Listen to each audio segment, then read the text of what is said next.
आरती उतारो सीताराम के, वीर हनुमान के, शंकर भगवान के ना। आरती उतारो सीताराम के, वीर हनुमान के, शंकर भगवान के ना।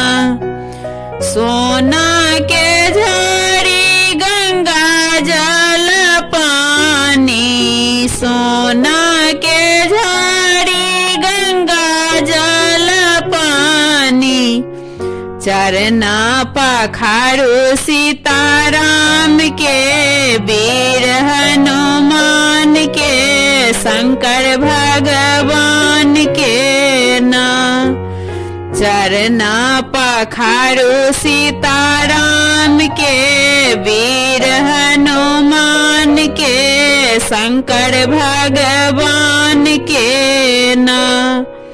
आरती उतारो सीताराम के, वीर हनुमान के, शंकर भगवान के ना।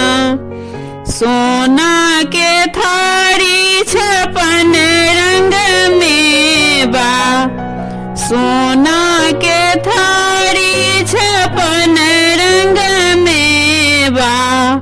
भोग लगाओ सीताराम के, वीर हनुमान के, शंकर भगवान के ना। भोग लगाओ सीताराम के, वीर हनुमान के, शंकर भगवान के ना। आरती उतारो सीताराम के, वीर हनुमान के, शंकर भगवान के ना।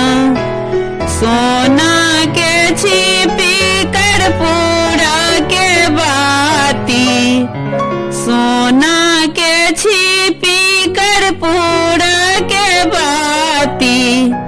आरती उतारो सीताराम के, वीर हनुमान के, शंकर भगवान के ना। आरती उतारो सीताराम के, वीर हनुमान के, शंकर भगवान के ना।